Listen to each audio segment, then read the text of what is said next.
my friends, it's a true honor to be here with you tonight. And that honor is doubled by having Vice President Biden and Secretary Kerry here with us. Thank you, gentlemen, for coming.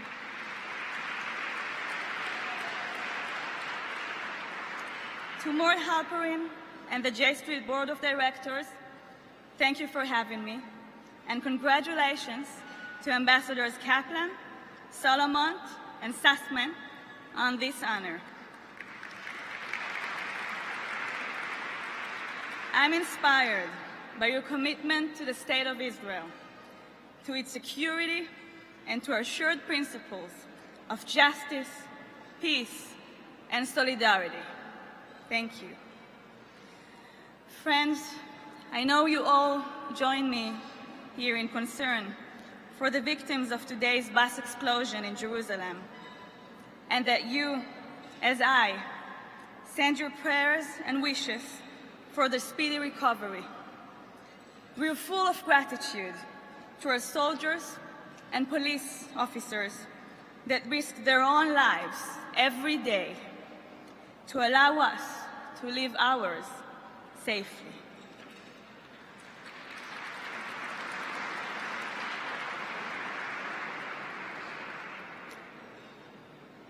My grandfather, Yitzhak, was born in Tel Aviv in the 1930s. He was 14 when he quit school and joined the Palmach, the pre-state army, together with many other young people, to build us a state. He died when I was only 9 years old, but one of the most memorable moments of my childhood was when he took our family to a reunion of the Palmach. Saba Yitzhak held my hand and brought me to meet his legendary commander, Yitzhak Rabin. Then our admired Prime Minister. Rabin sat there in the sun, his face shiny red, and patiently asked each one of us children what we dreamed of being when we grew up. I was 8 at the time, and still struggling to decide between becoming a writer or an astronaut. Thinking about it today, I wish I had used that rare chance to ask the two Yitzhaks how they made it all happen. How they made the dream of millions of people, of thousands of years, come to life. How they build the miracle that is Israel. I didn't know then how crucial that question would still be today. Because today, 68 years after its establishment, our beloved Israel is at a crossroads. Yes, we stand on firm legs that will never be uprooted. We have strong arms to defend ourselves. We have rich and fertile minds, as is evident in Israel's many contributions to the world. But we still lack one critical component. We have not yet decided what kind of nation we want to be. A society that strives for greatness, or a society that sanctifies force. One that prides itself on being a moral beacon, or one that forgets its own compassion. One that enacts the principles of our Declaration of Independence and offers complete equality of rights to all its inhabitants, irrespective of religion, race, or sex. Or one that forgets the very own vision of its founders. Our grandparents refused to embrace a narrative of victimhood. They took their destiny in their hands, and with great courage, against all the odds, they built us a wonderful state. But this project is unfinished. And I dare say, every day without action puts this project, our future, at greater risk. Friends, our struggle today is between those who believe in progress and the future, to those who cling to the status quo and the past. I'm 30 years old. My generation has already suffered 2 intifadas, now a third.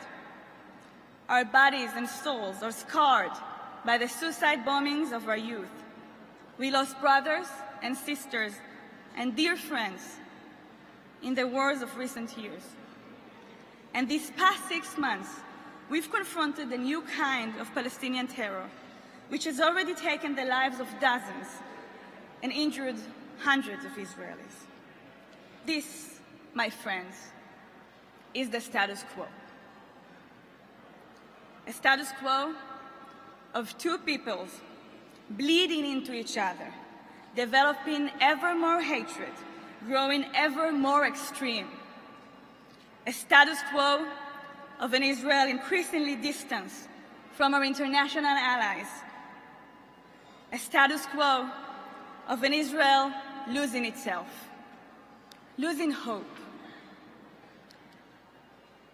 My friends, the people of Israel deserve more than this status quo.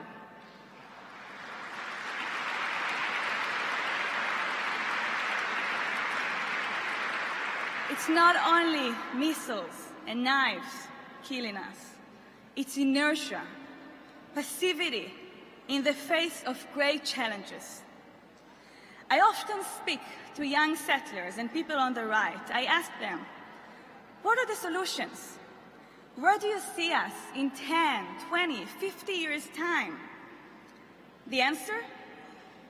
We're always going to live in a perpetual battle. This is our destiny.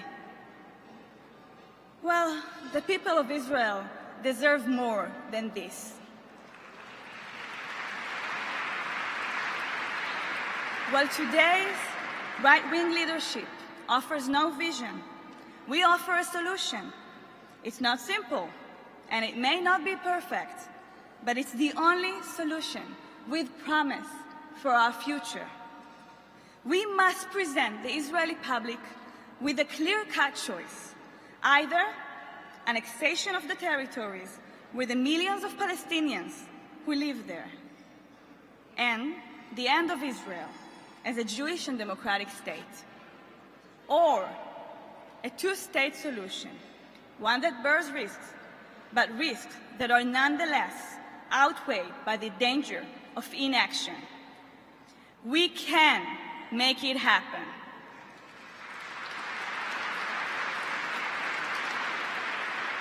Only 4.5 years ago, the progressive camp was completely dormant. Rhetoric that delegitimized progressives and extremist legislation attempts dominated discourse. But it was from that atmosphere of despair that the biggest social protest in the history of Israel arose, bringing hundreds of thousands to the streets to demand social justice. Only a year later, as I sat on the Finance Committee of the Knesset, along with a team of volunteers, we exposed the secret state budget that used public funds as a tool for political horse trading and corruption. We fought that system because every Israeli deserves an equal share. Today, the Knesset is one of the first parliaments in the world to have a transparency committee, which I have the honor of chairing.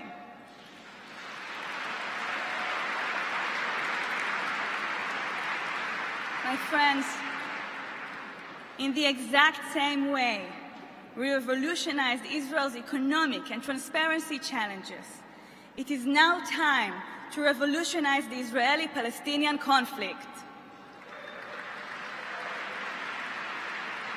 Polls show that even today, after nearly a decade of devastating inaction, the majority of Israelis support a two-state solution. Nearly 100% of Israel's security and military elite are steadfast supporters of that solution, too. They all know that it is much more secure for us to be able to defend ourselves from a defined border. Even the Israeli right agrees that we need to separate from the West Bank to achieve more security. You know how I can tell? Because they have been in government for most of the past 20 years, and they have never and will never annex the settlements. They have a majority to do that, a majority in Knesset, but they know that this would be the end of the Zionist project. And although the majority of Israelis support a two-state solution, most don't think we have a partner in the Palestinians. People are afraid of what the day after a peace agreement might look like. They're afraid of the West Bank becoming another terror haven and of rockets falling on Ben Gurion Airport.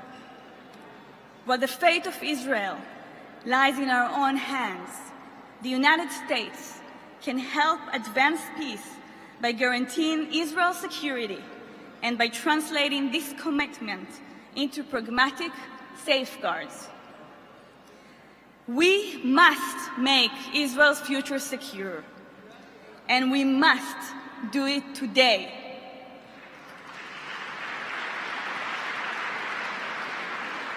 And when I say today, I mean it. This is an urgent matter. With every passing day, with every soul who begins to despair, with every stabbed body, the ability to reach a just solution is diminished. We have no time to lose. We need everyone with us. Every former IDF commander, every thinker, every spiritual leader, every activist. We need them, and we need you with us now. My friends, everywhere in the world, we see politicians who capitalize on fear. Politicians who try to tell us that dreaming is childish. And of course they would prefer that we don't dream, because the only thing they can offer us, today's reality of corruption, greed, and endless cycles of wars, is the dream of no one. Fear is understandable. We're living in a dangerous world. But fear is not a political strategy.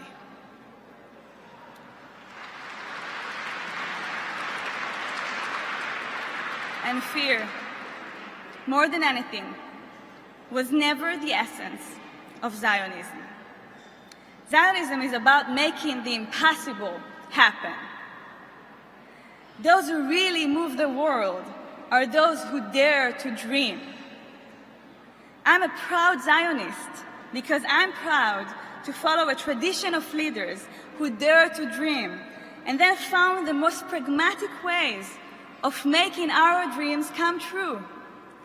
The only way to fight politics of fear is with the bold politics of hope. It is also the most Israeli way of doing that. Our national anthem is titled Hatikva, the hope. Hope can move mountains. It can win wars. Hope is the single best engine for making a better world.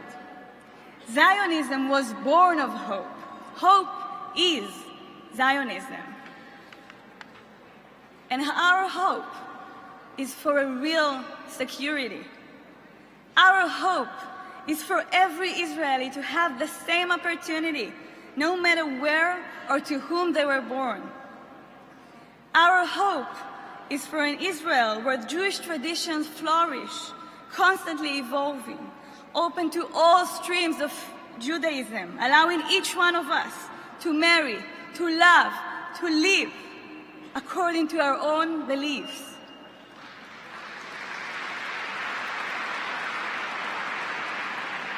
Our hope is for every Arab Israeli child to feel fully Israeli, the way a Jewish Israeli child would.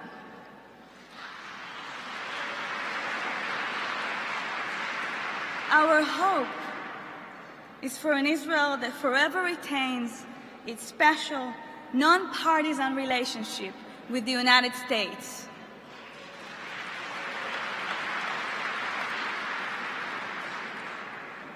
Our hope is for an Israel that is based on solidarity, where we really fight for each other, not only in war, but in our day-to-day lives. The generation that established Israel understood not only power, but the necessity of hope. Since our current leaders do not provide it, we must offer that hope, and we must display the courage to turn that hope for peace into reality.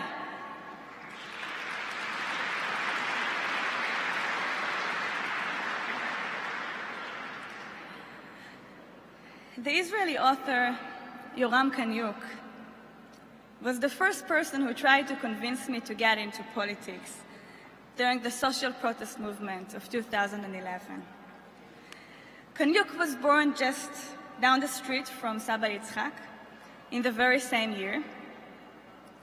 In his famous book, 1948, he wrote about the War of Independence in which he served. He wrote, "It's a mistake to think that we fought to build a new state. What did we know about building a new state? Like anyone has ever done something like this before. We fought because we were destined to perform miracles. My friends, we too are destined to perform miracles."